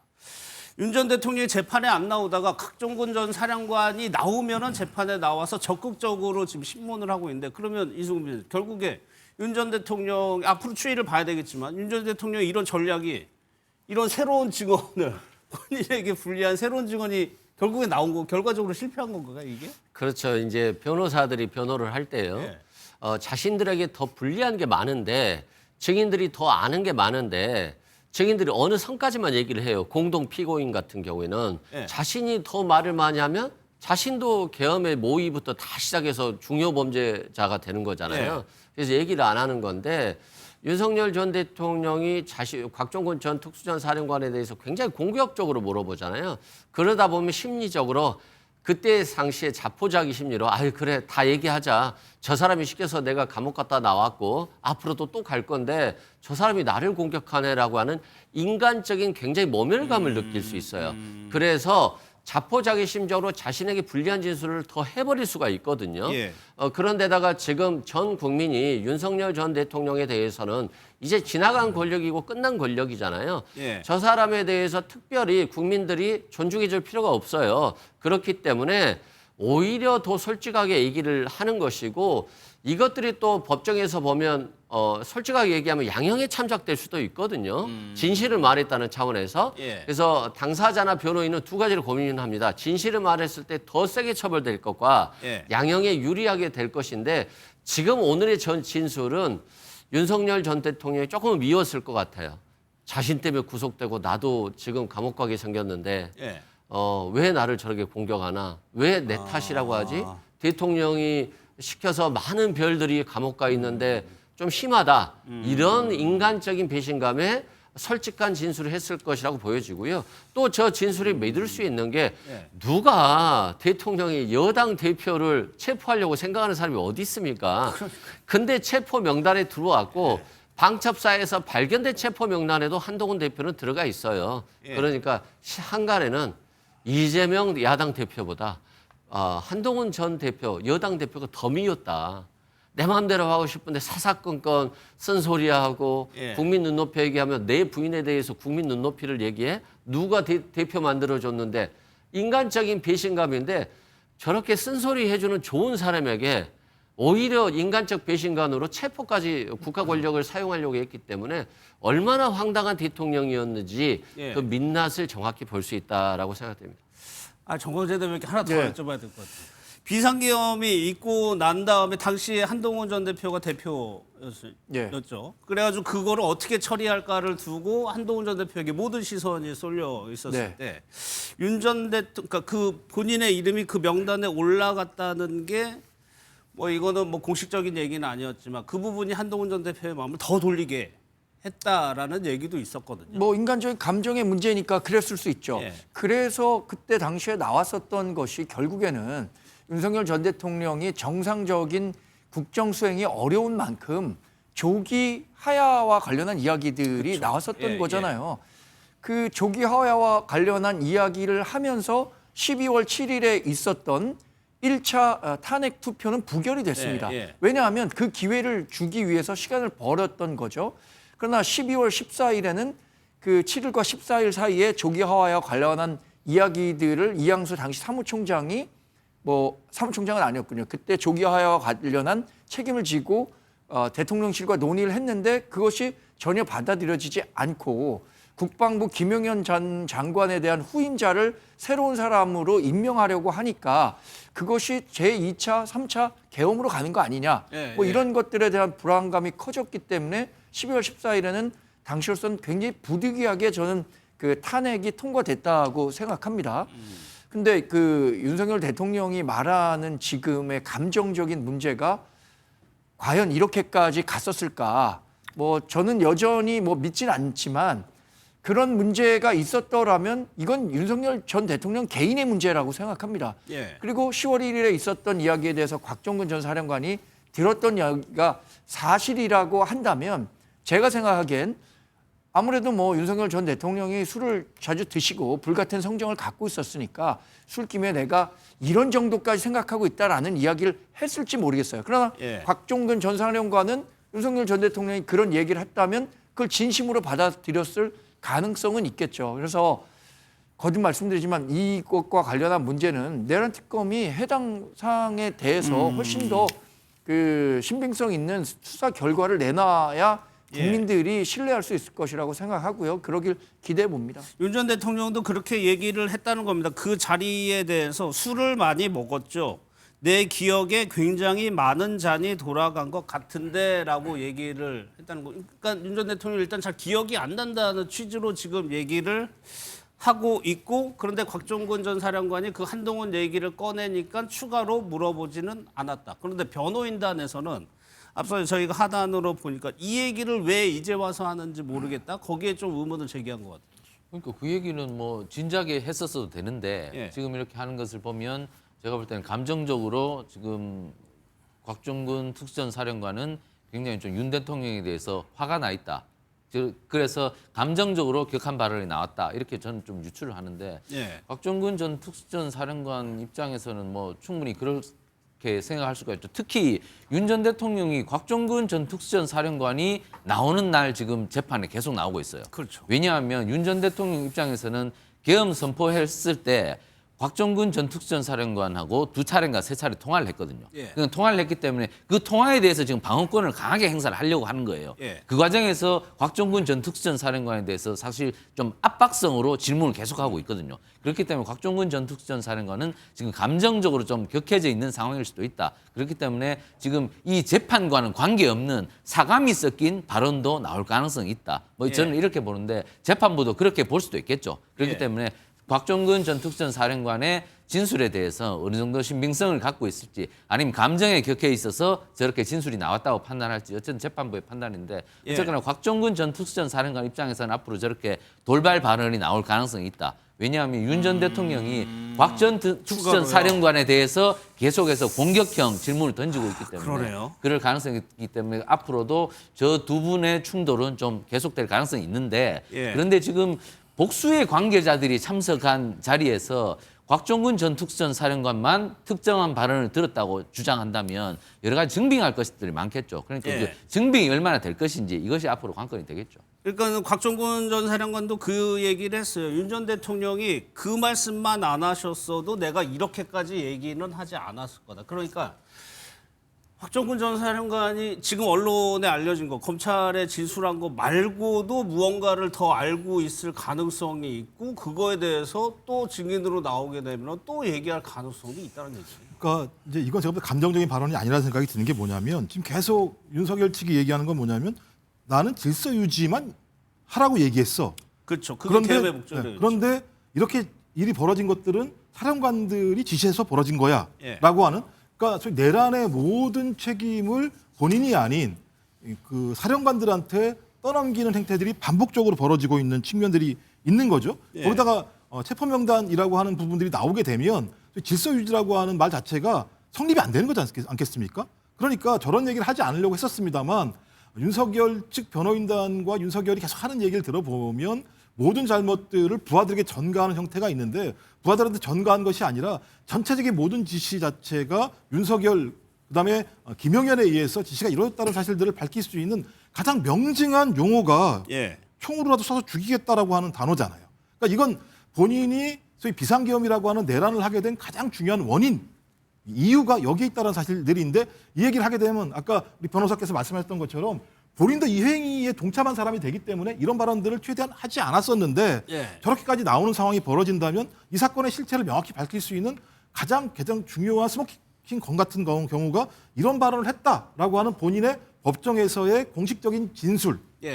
그다음에 거기에 참석했던 사람들 중에서 한두 명이라도 그런 발언을 들은 것이 사실로 확인된다면 예. 제가 볼 때 지금까지 윤석열과 윤석열 변호인 측이 얘기했던 내용 자체가 얼마만큼 허구였으며 자기의 내란 범죄를 전가시키기 위한 행위가 벌어진 거냐는 측면들이 명백히 드러나는 측면이 있기 때문에 전 그런 차원에서 뭐 말씀하신 감정적인 측면도 있겠습니다만 이 발언까지는 내가 얘기하지 않으려고 했으나 이 발언을 얘기했을 때 내란 사건의 실체가 명확히 드러날 거라고 본인이 판단해서 발언한 거라 생각이 들어요. 예. 그러니까 계엄이 있기 2달 전에 군인들이 모여있는 자리에서 한동훈 전 대표와 정치인을 언급을 하고 총이라는 단어가 등장을 하고 그래서 총이라는 단어가 참 자주 등장했어요. 경호처장에게 뭐 경찰들의 총 보여줘라라고 얘기를 했고 이때도 곽종근 전 사령관은 총을 쏘라는 얘기를 들었다고 얘기를 하고 경호와 관련한 전후로 해가지고 총이라는 단어가 지금 계속 등장하고 있습니다. 그렇죠. 우리가 경호처에서 체포방해 관련해서요. 대통령이 그런 지시를 내렸다라고 했잖아요. 너희들은 총이나 좀 보여줘라. 나 국민들이라든가 이게 언론에 노출될 수 있도록 보여줘라라고 해서 실제 보여주고 다녔잖아요. 예. 또 김건희 씨가 이런 말을 했다라고 했죠. 그 총을 가지고 다니면서 쏘지도 않을 거면서 뭐하냐. 뭐 이런 취지로 했다는 것은 결국에는 체포하려고 하는 경찰이라든가 공수처 직원들에게 굉장히 이 총을 쏠지도 모른다라고 하는 압박감을 줘서 자신에 대한 체포영장 집행을 저지하려고 하는 것이거든요. 예. 그리고 또한 한동훈 전 대표에 대해서도 굉장한 감정이 나빴다. 자신에게 계속 쓴소리를 하는 사람에게 대해서 체포할 만한 그런 어떤 감정적인 요인들 그리고 그 감정에는 대부분 술을 많이 마셨다. 그리고 경로했다. 그리고 계엄이 선포됐다. 계엄 선포 당일도 대통령이 술을 마신 것 같았고 굉장히 흥분해 있었기 때문에 이런 말리려고 하는 시도 자체를 하지 못했다. 이런 예. 진술들이 계속 나오고 있잖아요. 결국 대통령은 사적인 감정으로 야당 대표나 여당 대표까지도 체포하고 예. 또 중앙선거관리위원회에 갔던 어떤 그 군 정보사 있잖아요. 여기에는 케이블 타이 그러니까 이 수갑을 대체할 수 있는 그렇죠. 끈 예. 그리고 야구방망이 그리고 벤치 이런 것들이 얘기가 나왔다는 건 상식적으로 이 대통령이란 분 그리고 김영의원 지금 전 국방부 장관 등이 너무나도 이 법이란 개념이 없이 총, 야구방망이 이거 상상을 초월하는 얘기들이거든요. 예. 이런 것들이 너무나도 잘 얘기가 나왔었고 자신이 감정을 컨트롤하지 못했고 사적 보복으로 국가 권력을 사용한 것이라고 하는 것이 다 나오는 거예요. 예. 이게 뭐 중요한 부분은 저는 아니라고 보지만 이게 얼마나 윤석열 전 대통령의 어떤 사고 구조가 이 대통령이라고 하는 신분을 망각한 채 어떤 조직, 깡패의 조직의 보수인 것처럼 어떤 행동한 것들 그런 것들이고 결국에는 검찰총장을 거쳐왔었기 때문에 검찰총장을 하면서도 얼마나 이 검찰 조직을 마치 자신이 마음대로 써도 다 재벌이든 고위직 공무원이든 다 내 말을 듣는다. 이런 것들이 평생 몸에 밴 거예요. 예. 그래서 대통령이 되지 않았어야 될 사람이 대통령이 된 것이고 내란으로서 막은 내리기는 했습니다만 정말 다행히도 빨리 막을 내린 것이 국민들에게는 참 다행스럽다라는 생각을 해봅니다. 알겠습니다. 이러는 와중인데요. 그 지난 주말에는 윤어게인 집회가 다시 열렸다고 하는데 이 자리에서 정광훈 목사는 윤 전 대통령이 한 달 내에 돌아오겠다 이런 주장을 했다고 합니다. 그 얘기 듣고 이어가도록 하겠습니다. 윤석열을 잘 만났다고 생각하시면 두 손 들고 마세요. 윤석열은 한 달 안에 반드시 다시 돌아오게 되어 있습니다.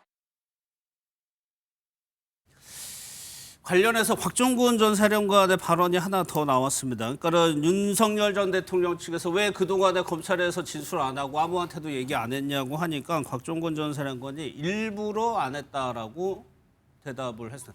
더 많은 얘기는 했겠지만 일단은 지금 속보로 전해지는 거는 일부러 곽종근 전 사령관이 안 했다는 얘기입니다. 4월에는 반국가 세력의 한동훈 전 대표가 포함이 됐고 오늘은 쏴 죽이겠다고 곽종근 전 사령관이 얘기를 한 거예요. 정관 대표 왜 웃었어요?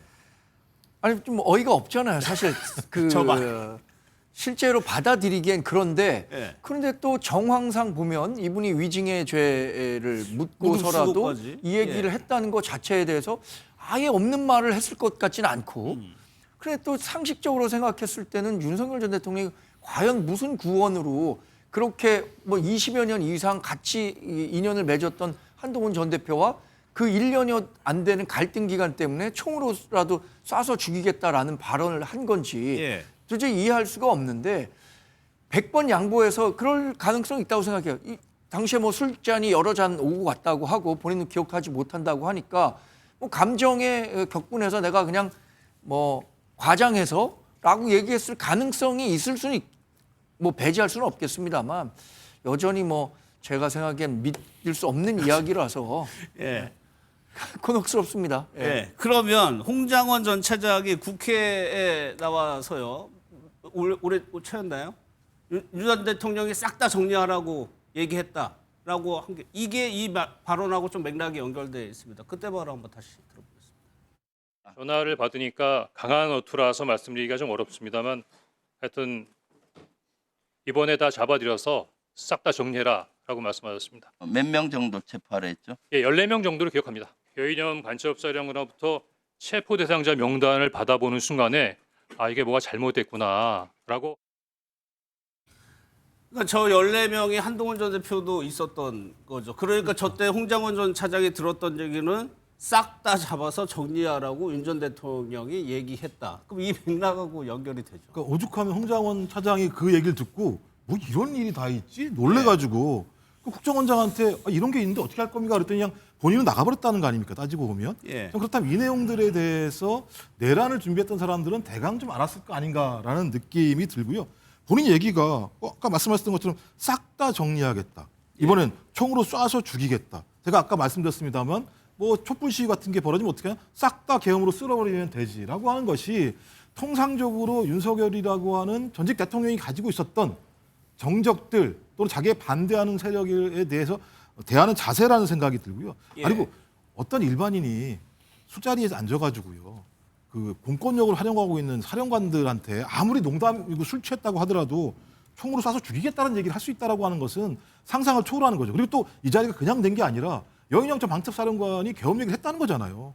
검찰에 진술했는데 계엄을 하는데 그 계엄의 주체인 전직 대통령이 총으로 쏴서 죽이겠다고 얘기하는 걸 지상이 아니라고 이해할 사령관들이 어디 있습니까? 근데 거기에서 어떤 사람도 그것을 말리지 않았다라는 측면에서는 나름대로 이 사령관들이 여기에 대해서 다 숙지하고 있었던 것이 아닌가 생각을 해보세요. 그 자리에서 계엄이 선포됐을 때 군수 내부들이 아무도 말리지 않고 했다는 것이 그 전에 이미 다. 그렇죠. 그러니까 국군의 날도 마찬가지입니다. 저런 얘기를 하면 왜 그러십니까? 말이 됩니까? 어떻게 예를 들면 군인들이 총을 들어서 쏴 죽일 수 있습니까라는 얘기를 아무도 안 했다라고 얘기하는 건 4인방이라고 얘기하는 내란의 핵심적인 사령관들 플러스 같이 모여왔던 장성들 같은 경우도 이런 상황들을 인지하고 있지 않는다면 이런 일이 벌어질 수 없다라는 측면들이 분명히 있기 때문에 저는 이 사태를 보면 내란이 얼마나 치밀하게 준비됐는가. 그러니까 그 가장 당사자라고 얘기하는 윤석열 전직 대통령 입장에서야 구체적인 것을 어떤 지시하지 않았겠습니다만 김영현 전 국방부 장관을 비롯한 이 요로 핵심적인 사람들 같은 경우는 이걸 충분히 준비했었겠죠. 그 준비한 상황들이 지금 하나하나 드러난다라는 생각이 들고 또 오늘 특검에서 사실 확인해봐야 되겠습니다만 소위 윤석열의 정치적 멘토라고 하는 사람이 본인이 얘기한 게 뭐냐면 2024년도 6월 이후에 수차례에 걸쳐서 전국 돌파를 위한 방안으로 비상계엄 선포 계획에 대해서 토로하고 조언을 구했다라고 하는 내용이 나오잖아요. 그러면 이게 작년 6월 달부터입니다. 그리고 지금 오늘 얘기가 나오는 건 10월 달이고요. 그렇다면 충분히 계획돼 있을 수 있다는 생각이 드는 것이고 계획된 상황에서 술이 취했더라도 총으로 쏴서 죽이겠다는 말이 사실이라고 얘기한다면 윤석열의 개인적인 계엄 시나리오 내에서는 체포와 수거, 그다음에 총살이라고 하는 것들이 들어가 있지 않으면 그런 얘기를 할 수가 없다라는 측면에서 제가 볼 때는 상당히 공포스러운 용어라는 생각이 드는 거죠. 관련해서 이제 이후에 윤석열 전 대통령 변호인단에서 지금 나온 입장을 제가 말씀을 드릴게요. 곽종근 전 사령관의 발언은 전혀 사실이 아니다. 변호인을 포함해서 모두 이 얘기를 처음 듣는다. 곽종근의 진술은 일관성이 부족하고 윤석열 전 대통령도 수차례 내가 왜 한동훈을 체포하냐고 말했다. 라는 게 지금 대리인단, 변호인단의 얘기네요. 그러니까 이게 곽종근 전 특전사령관은 이게 정적들을 제거하기 위해서 계획성 있게 한 그 어쩌면 내란 범죄다 이것을 지금 주장하고 싶으신 것 같아요. 그런데 예. 이게 또 최근에 마음이 바뀐 것 같아요. 일부러 말을 안 했다고 하지 않습니까? 그래서 최근에 이렇게 마음이 바뀐 것 같은데 그렇다면 진술이 흔들릴 가능성도 있다는 것이죠. 자기의 예. 감정에 따라서 진술이 자꾸 바뀐다면 진술이 그러면 거짓일 가능성도 있고 지어냈을 가능성도 있고 예. 이것은 재판부가 판단하겠죠. 그런데 저는 어떻든 결과적으로 본다면 대통령은 윤 전 대통령은 통치권을 벗어난 직권을 남용한 행사를 권력 남용 행사를 했습니다. 이게 예. 계엄이라는 게 계엄 요건에 맞지 않기 때문에 이것은 도저히 뭐 있을 수 없는 통치권의 남용이었고 그래서 이것은 대통령직을 파면당했고 이것은 맞는데 이것을 내란으로 구정을 하려면 여러 가지 증거들이 확보가 더 많이 되어야 됩니다. 예. 거대한 폭동이 일어났어야 됩니다. 그래서 그 거대한 폭동을 통해서 정적들 그리고 당시 야당을 일시에 제압하고 자신이 원하는 어떤 특정 목적을 달성을 했었어야죠. 그런데 그러한 폭동이 있었어야 되는데 지금 화면에 여러 가지 군인들의 동태를 보면 예. 폭동이라고 보기 어려울 만한 느슨한 움직임이거든요. 그렇기 때문에 이러한 것들을 갖고 내란이 사전에 10월 1일부터 그 여러 장성들을 데리고 공모하였고 그리고 그 공모를 통해서 12월 3일 날 치밀한 계획하에 그것을 범죄를 실행하였다. 그것이 바로 내란이다. 이렇게 몰고 가기에는 여러 가지 허술한 점이 너무나 많이 발견되고 있다. 그렇기 때문에 윤 전 대통령이 통치권을 벗어난 그 권력을 행사하였다는 것은 범죄 사실이 인정되지만 이것이 굉장히 큰 방향성으로 내란으로 귀결되기 위해서는 좀 더 많은 재판 과정에서 방어권이 행사되고 그리고 지금 그 특검이 여러 가지 증거를 통해서 대통령의 내란에 대한 증거를 더 많이 확보하고 여기에 대해서 구증해야 된다. 그렇기 때문에 저는 지금 너무 저런 중구난방식의 진술을 갖고 지금 예단과 편견을 갖기에는 이 사안이 너무 크다. 저는 좀 객관성과 합리성을 갖고 좀 더 재판을 진행되어야 된다고 봅니다. 알겠습니다. 윤 전 대통령 측 입장은 정리하면 그런 것 같습니다. 윤 전 대통령은 그런 말, 한동훈을 내가 잡아오라는 얘기를 한 적이 없고 변호인단에서는 곽종근 전 사령관의 진술이 일관성이 없다라고 주장을 하는 것 같습니다. 추가로 더 만약에 증언 내용이 들어오면 저희가 전해드리도록 또 다른 소식이 있는데 추경호 의원에 대해서 내란 특검이요 구속영장을 청구했습니다. 오늘 구속된 권성동 의원이 오늘 처음으로 재판에 출석을 해서 모습이 공개가 됐습니다. 그 내용 보고 이 내용도 살펴보겠습니다. 통일교 관계자로부터 어떠한 군품을 수사한 바가 없습니다.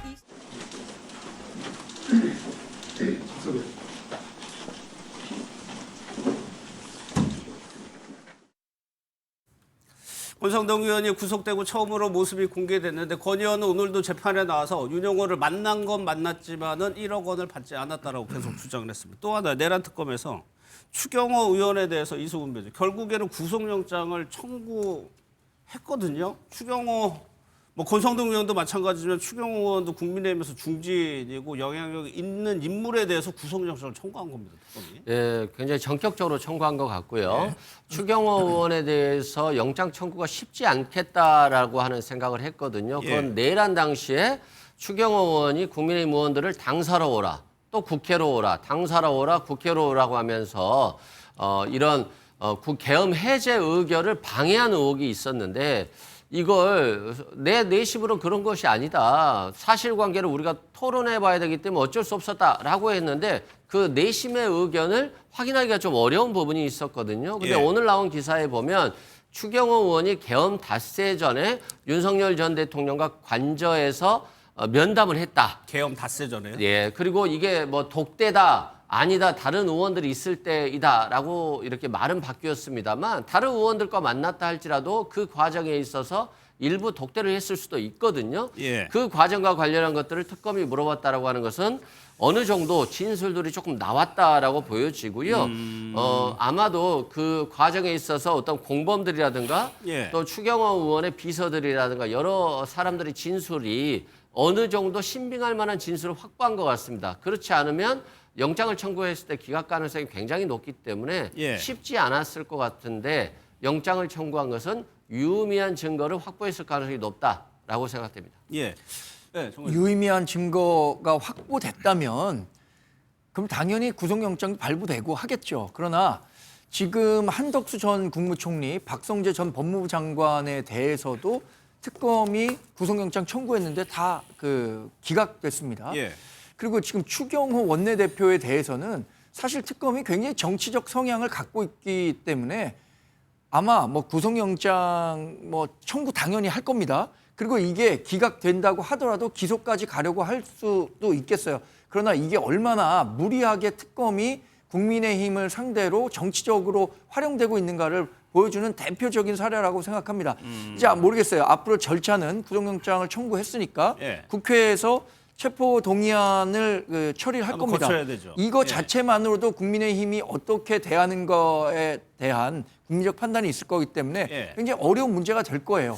어쨌든 민주당 중심으로 해서 체포 동의안이 통과된다라고 하면 구속적부심 받게 될 거 아닙니까? 저는 구속적부심에서 당연히 이 추경호 전 원내대표에 대한 영장은 기각될 거라고 봅니다. 영장 심사? 그렇죠. 예, 예.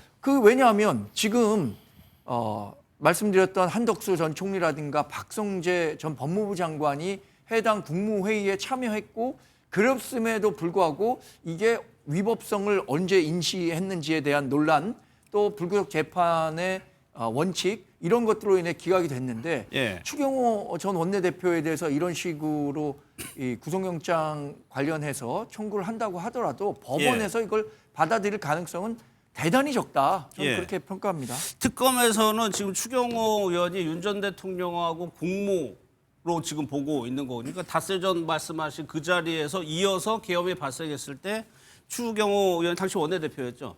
추 의원이 했던 행동이 그 공모의 연장선상이라고 보고 있어요. 그러니까 뭐 당장 국회로 달려가지 않고 예. 왜 의총 장소를 당사로 해서 시간을 질질 끌면서 계엄 해제 표결을 못하도록 방해하였느냐, 이것이 혐의인 것 같은데. 예. 그런데 뭐 실제로 다시 국회로 가기로 다 공지를 하고 국회를 모이라고 했었죠. 그렇기 때문에 거기에 대해서는 조금 법리적으로 혐의를 구정하기는 좀 어려울 것 같고, 그리고 설사 어느 정도 혐의가 소명된다 하더라도 뭐 증거가 충분히 확보되어 있고, 그러니까 예. 증거인멸 우려가 없고, 그리고 저분이 내년에 대구시장 나올 분인데 대구시장 나오려고 하는 분이 도주 우려 없고, 그런 상황에서 굳이 영장을 청구해야 하느냐, 이런 얘기에서도 의문의 여지가 있는 것이고, 그리고 지금 구속영장 앞서 두 건에 우리 정황 대변인께서 말씀하셨다시피 한덕수 국무총리는 내란 방조로 영장이 들어갔다가 기각이 됐습니다. 그런데 예. 박성재 전 법무부 장관은 그보다 한 단계 더 높은 내란 공모로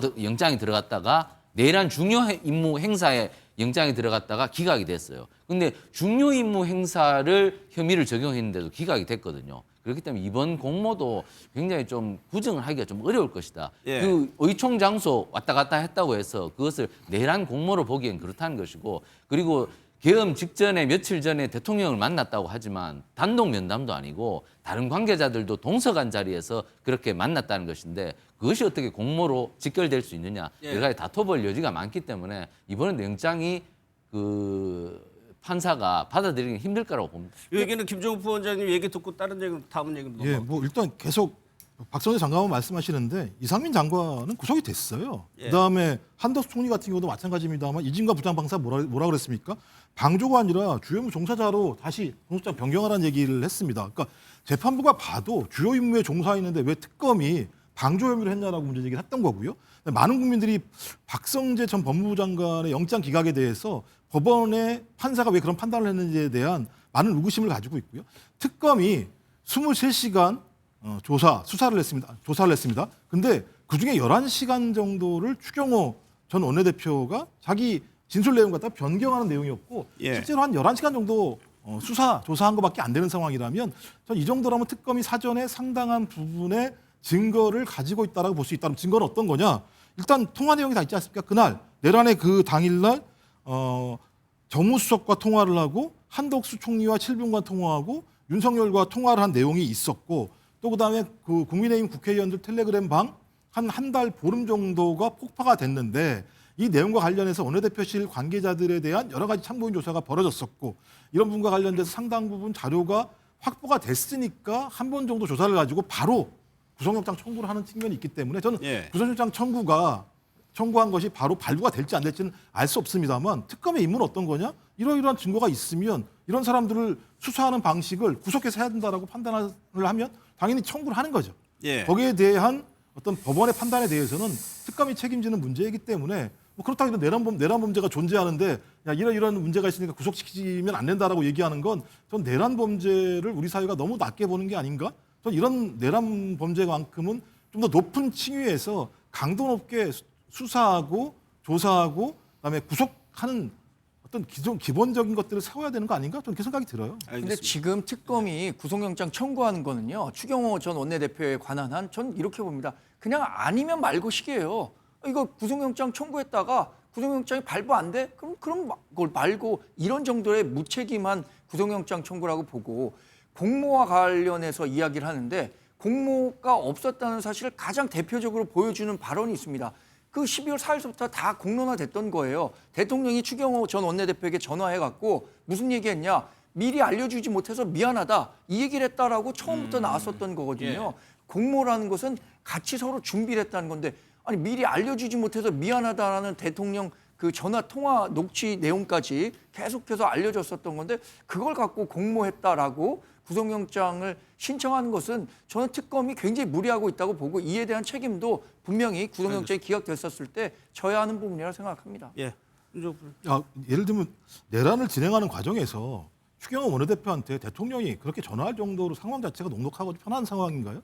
저는 왜 그 통화 내용, 그러니까 윤석열의 통화 내용은 신뢰하면서 또 다른 통화 내용은 신뢰하지 않는가? 그리고 그 당시에 한덕수와 7분 동안 무슨 통화를 했는가? 왜냐하면 한덕수 전 국무총리 같은 경우 별다른 것을 안 한 것처럼 보입니다만 실제적으로 지금 나오는 모든 내용들을 보면 내란 과정에서 본인이 주요 임무 종사자로서 여러 가지 역할을 했다라고 하는 것이 CCTV를 통해서 다 등장한단 말이에요. 그렇다면 우리가 지금 다시 발견한 한덕수 전 국무총리가 그 당시 추경호 전 원내대표와 통화한 내용 자체가 예를 들면 단지 그냥 내란 사태에 대한 우려였을까? 서로 충분한 얘기를 나누지 않았을까라는 측면에 대한 우리의 의혹, 의심은 분명히 있는 거죠. 그렇다면 끝까지 밝혀야 되는 거죠. 다른 사건도 아닙니다. 무슨 일반 부패사범에 대한 문제나 정치범에 대한 어떤 정치자금법 위반도 아니고요.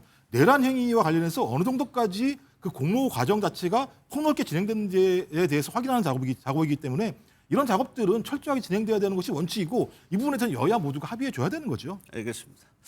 다음 내용은 또 오늘 나온 좀 뉴스를 살펴볼 텐데 어제 더불어민주당이 국정안정법이라고 부르면서 이거 통과시키겠다 했는데 하루 만에 없던 일이 돼버렸습니다. 그 과정에서 어떤 맥락이 있었는지 영상을 좀 먼저 보겠습니다. 이제 사법개혁 공론화에 집중해야 할 시간입니다. 재판중지법에 대한 논의도 불가피한 현실적 문제가 된 느낌입니다. 이제부터 민주당은 재판중지법을 국정안정법, 국정보호법, 헌법 84조 수호법으로 호칭할 것입니다. 더불어민주당은 정청래 대표 등 당 지도부의 간담회를 통하여 국정안정법의 추진에 관하여 추진하지 않기로 의견을 모았다라는 말씀을 드립니다. 지금 관세 협상과 에이펙의 성과 그리고 대국민 보고대회 등에 집중할 때라는 데 의견을 모았습니다. 이렇게 해서 철회가 됐습니다. 그런데 오후에 대통령실에서 강훈식 비서실장이 직접 나와서 설명을 했는데 여기에 대해서 대통령을 정쟁의 중심에 끌어들이지 말라고 얘기를 했습니다. 그 얘기까지 한번 들어보겠습니다. 당의 사법개혁안 처리 대상에서 재판중지법을 제외해달라고 요청하였습니다. 대통령을 정쟁의 중심에 끌어넣지 않아주시기를 당부드립니다. 관련해서 이승훈 부위원장께 먼저 여쭤봐야 될 것 같아요. 이렇게 철회된 다음에 대통령실에서 나온 입장이 뭐였냐면 재판중지법이 필요하지 않다는 게 대통령실의 일관된 입장이었다고 설명을 했어요. 이 얘기는 전부터 이거 필요하지 않다라고 얘기를 해왔다는 얘기인데 어제 당에서는 왜 갑자기 이름까지 바꿔 부르면서 이거 처리해야 됐다고 한 건지 어떻게 된 겁니까? 그러게요. 저도 실은 이 재판중지법 얘기가 나왔을 때 왜 저걸 하지? 재판이 중지돼 있는데 마치 진행되고 있는 재판을 중지시키는 것 같잖아요. 그러면 대통령이 마치 자신을 위해서 재판을 중지시키는 것 같잖아요. 개인적인 유익을 위해서 하는 것처럼 보여져서 지금 추진하고 있는 사법개혁이 마치 대통령을 위해서 하는 거야 라고 하는 프레임에 갇힐 수가 있거든요. 예. 그리고 지금 대통령이 에이펙도 잘해가지고 박수받고 있고 관세협상도 잘했다고 박수받고 있고 여기에 대한 성과들에 대해서 계속 회자되면서 국민들의 이목을 집중시켜야 되는데 갑자기 그러한 시기에 재판중지법이 나오니까 저는 이게 지금 오히려 대법원과 국민의힘이 만든 프레임에 빠져드는 거 아니야 이런 생각을 했거든요. 이걸 해야지 했는데 대통령실에서 왜 대통령을 정쟁에 끌어들이느냐라고 하는 표현은 명확한 것 같아요. 지금 민주당에서 대통령을 위해서 이런 행동을 하는 것으로 보이는 것 같긴 같은데 예. 이게 대통령을 위한 것이 아니라 오히려 대통령을 정쟁에 끌어들여서 사법개혁의 본질을 흐리는 것이다. 예. 요것은 하지 않는 게 좋겠다라고 하는 명확한 의지를 표현한 것 같아요. 그래서 저는 대통령이 정말로 현실 인식이 굉장히 뛰어나시고 예. 대통령이 국민들을 위해서 지금 일을 해야 될 시기에 마치 대통령을 위해서 뭔가를 하는 것처럼 보여지는 것이 굉장히 부담스러워하고 있다라고 하는 걸 명확히 해주는 것이거든요. 예. 그래서 대통령이 재판중지법을 통해서 마치 이 사법개혁에 대통령을 위한 것처럼 하는 프레임에 절대 빠져서는 안 된다라고 하는 것을 명확히 표현했고 예. 이걸 민주당이 받아들인 것이다. 재판이 중지되어 있는데 뭘 중지합니까? 그렇지 않겠습니까? 예. 그런 측면에서 저는 대통령실이 아주 잘 말씀하셨다라고 말씀드립니다. 이게요. 그 박광식 비서실장이 얘기한 게 대통령을 정쟁의 중심에 끌어들이지 않기를 바란다. 이 얘기 여당에다 한 얘기일까요? 그렇긴 한데 지금 민주당이 재판중지법을 추진할 수밖에 없죠, 사실은. 왜냐하면 네. 지난주에 대장동 사건의 판결이 났는데 이 관련 범죄자들이 4년에서 8년을 받았습니다. 이게 네. 상당히 중형입니다. 우리나라가 경제사범에 대해서 사실 판결이 조금 솜방망이가 많습니다. 근데 이게 4년에서 8년은 굉장히 중형이거든요. 그런데 이렇게 중형이 나왔다고 하면 지금 이들과는 별개로 지금 이재명 대통령은 대장동 사건의 재판을 받고 있거든요. 예. 그러니까 거기에 영향이 갈 수밖에 없다고 본 거죠. 민주당 입장에서는. 그러니까 이게 사실 뭐 배임 사건이고 경제사범인데 이렇게까지 중형을 때릴 줄 몰랐는데 유동규까지 뭐 잡아놓고 이런 걸 보면은 민주당이 화들짝 놀라지 않을 수가 없는 것이죠. 예. 그렇기 때문에 민주당 입장에서는 이렇게 되면 대장동 사건에 대해서 정면 돌파를 하자. 법제처장도 대장동 사건 무죄예요. 거기 뭐 아무 증거도 없어요. 무죄예요. 이렇게 얘기했는데 이렇게 중형이 나와버리니까 민주당 입장에서는 정면 돌파를 해서 형사소송법 개정을 해서 이거 대통령에 대해서 모든 사법적인 방어를 완벽하게 하자. 이렇게 나간 것인데 결국 이게 긁어부스럼이 돼버렸죠. 그러니까 자꾸 국민들한테 에이펙도 있고 대통령의 이미지가 점점 좋아지고 있는데 긁어부스럼을 만들어 보니까 대통령실 입장에서는 지금 재판 중지돼 있는데 왜 이걸 또 들고 나와가지고 재판을 또 그 국민들에게 상기를 시켜 그냥 긁어부스럼 시키면 안 돼 이렇게 해서 막아선 건데 결국 민주당이 긁어부스럼을 만들게 돼버렸죠. 그렇기 때문에 이 사건이 대장동 사건이 이게 굉장히 중형이 나왔기 때문에 1심에서 2심, 3심도 국민적 관심이 높아질 수밖에 없습니다. 예. 그렇기 때문에 이것은 대통령에도 앞으로 굉장히 부담이 될 수밖에 없는데 저는 제가 대통령 같으면 이건 무죄인데 왜 재판 중지합니까? 하세요. 재판 나는 무죄입니다. 나는 이거 잘 몰라요. 이렇게 대통령께서 정면 돌파를 오히려 전공법으로 가시는 것이 맞는데 예. 지금 이렇게 계속 간다면 논란이 커지고 내년 지방선거에 굉장히 악재가 될 수밖에 없다. 저는 오히려 대통령께서 전공법을 가는 것이 맞다. 저는 예. 이렇게 조언을 드리고 싶습니다. 예, 사실관계가 좀 뒤섞이는 게 있는데요. 예, 예. 계속 중형이라고 말씀하시는데 그 중형이 나온 건 유동규가 중형이 나온 거예요. 나머지 사람들은 중형이 나온 게 아니었고요. 유동규 때문에 이 사건이 발단이 된 겁니다. 근데 이 사건에서 유동규가 중형이 나왔으니까 이재명 대통령도 중형인 것처럼 말씀하시는 건 그 판결문과 전혀 다른 내용이라는 말씀을 하나 드리는 거고 또 하나 성남시장이라는 용어가 나오고 거기에 수뇌부라는 용어가 나와요. 성남시장의 용어가 나오지 말아야죠. 수뇌부라는 용어만 나와야겠죠. 왜냐하면 이 결정을 한 사람이 누군가에 대한 문제니까. 그래서 가장 중요한 문제는 수뇌부라는 애매모호한 명칭을 사용하고 또 다르게 성남시장이라는 애매모호한 명칭을 얘기했다라는 것이 문제의 측면 분명히 있습니다만 또 하나는 재판을 하라고 말씀하시는데 아니 우리 헌법상 재판을 못하게 돼 있잖아요. 예? 헌법 제84조에 의하면 내란과 외환죄 소추를 못하게 명확하게 돼 있지. 소추는 재판을 못한다는 것은 소추는 기소와 재판은 규정이 없죠. 그러니까 예. 재판은 아까 소추는 기소와 재판을 포함하는 거라고. 그것은 또 학자별로 또 다른 거죠. 학자별로 아니 논쟁이 되는 게 문화가 아니라니까요. 돼 있지 않기 때문에 아니 그게 논쟁이 되는 게 아니에요. 예. 그러니까 논쟁화 시키고 있는 거라니까요. 그래서 국민의힘이 그 국정감사할 때 논쟁화 시키고 고등법원장이 이상한 이론적으로 된다는 얘기를 하면서 논란이 되니까 민주당이 좀 화들짝 놀란 측면이 있긴 합니다만 소추가 안 된다는 건 기소뿐만 아니라 그 소송의 수행까지 포함하기 때문에 재판도 다 포함되는 거예요. 아니 이건 확립된 법리인데 이상하게 몰아붙이는 일이 발생을 하면서 재판을 하지 않는 것이 문제가 있는 것처럼 아니라니까요. 재판 못하게 돼 있습니다. 우리 헌법에. 아니 근데 그걸 확립된 법리라고 자꾸만 말씀드리는 건 또 호도하는 거예요. 그건 논쟁의 영역이 있기 때문에 지금 여러 그 논란이 있는 거고요. 지금 그 최경철 의원이 말씀하신 것처럼 본인이 무죄라면 재판 진행하라고 이렇게 얘기하면 좋겠다라고 하시잖아요. 그런데 본인 스스로 자신이 유죄라는 걸 알고 있기 때문에 그거 못하는 겁니다. 공직선거법 그 유죄 취지의 파기환송심 있었어요. 그리고 그때 당시에 자신이 무죄라면 1심 지난해 11월 15일 날 나왔습니다. 2심까지 계속해서 연기하려고 했었던 거 아닙니까? 재판받는 사람이 본인이 무죄라면 떳떳하다면 재판 빨리 진행해야 좋은 거지. 그렇게 안 했잖아요. 그러니까 이런 문제가 지금 대장동 사건이건 대북송금 문제건 똑같습니다. 밑에 실무진은 다 법적으로 처벌을 받고 있어요. 이화영 경기지사, 경기부지사. 거기까지. 네. 30초. 30초 끝내야 국민의 돼요. 선택 아니겠습니까? 국민은 대통령에게 국정을 잘 운영하라는 거예요. 근데 재판 받고 다니면 되겠습니까? 그러지 말고 국정을 잘 운영하라는 국민의 선택이었고 대장동 판결에 있어서도 이재명 대통령이 지시했다거나 부정한 돈을 받았다거나 이런 내용은 없어요. 그런 측면에서 뭐 당연히 저는 무죄라고 생각되고 당연히 재판은 대통령 임기 이후에 하는 것이 맞다. 알겠습니다.